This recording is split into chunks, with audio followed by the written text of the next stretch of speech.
کی عبودیت کا اثبات ہے۔ ایو لا معبود بحق الا اللہ، یعنی اللہ رب العالمین کے علاوہ کوئی معبود برحق نہیں، یہ وہی توحید کی لغوی تعریف۔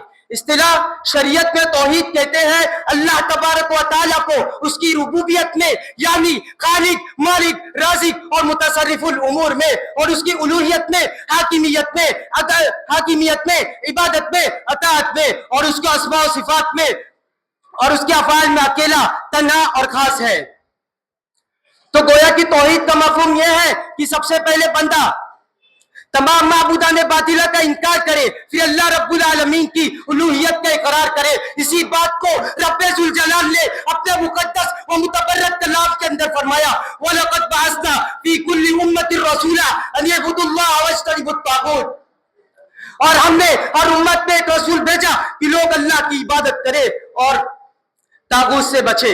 طاغوت کہتے ہیں فَكُلُّ مَا عُبِدَ مِن دُونِ اللَّهِ فَهُوَ طاغوت، اللہ کے علاوہ کسی چیز کی بھی عبادت کی جائے وہ طاغوت ہے۔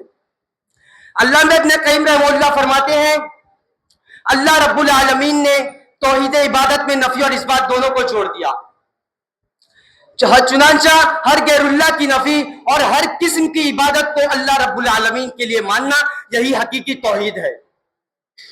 اس موضوع کا دوسرا پہلو توحید کے تقاضا۔ توحید کے تقاضوں کو بعض سلف نے ایک ہی شعر میں پیرو دیا، علم یقین و اخلاص و صدق مع محبت و انقیار و قبول لہا۔ توحید کے تقاضے میں سب سے پہلا تقاضا یہ ہے کہ ہمیں اس کلمہ کے بارے میں علم ہو، جیسا کہ اللہ رب العالمین نے فرمایا فَعْلَمْ أَنَّهُ لَا إِلَهَ إِلَّا اللَّهُ، تو بس اب جان لیجئے اللہ رب العالمین کے علاوہ کوئی معبود برحق نہیں۔ اس آیت کریمہ سے واضح ہو گیا کہ اللہ رب العالمین کے علاوہ کوئی معبود برحق نہیں، اور ہمیں اس چیز کے بارے میں جاننا بہت انتہائی اور ضروری ہے تاکہ انسان اپنے رب کی معرفت حاصل کرے، شرک سے بچے۔ نبی اکرم صلی اللہ علیہ وسلم نے فرمایا مَن مَاتَ وَهُوَ يَعْلَمُ أَن لَا إِلَهَ إِلَّا اللَّهُ دَخَلَ الْجَنَّةَ، جو شخص اس حال میں فوت ہوا کہ وہ جانتا تھا کہ اللہ رب العالمین کے علاوہ کوئی معبود برحق نہیں، تو وہ شخص جنت میں داخل ہوگا۔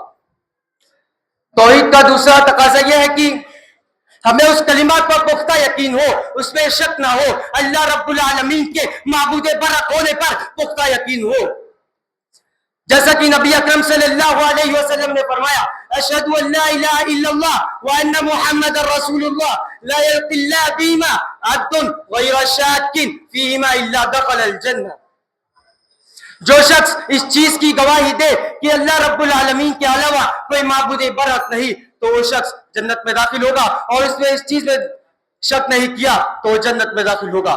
آخر میں اللہ رب العالمین سے دعا ہے کہ اللہ رب العالمین ہمیں تاحیات ایمان پر رکھ، خاتمہ ہو تو ایمان پر ہو، آمین۔ تقبل یا رب العالمین۔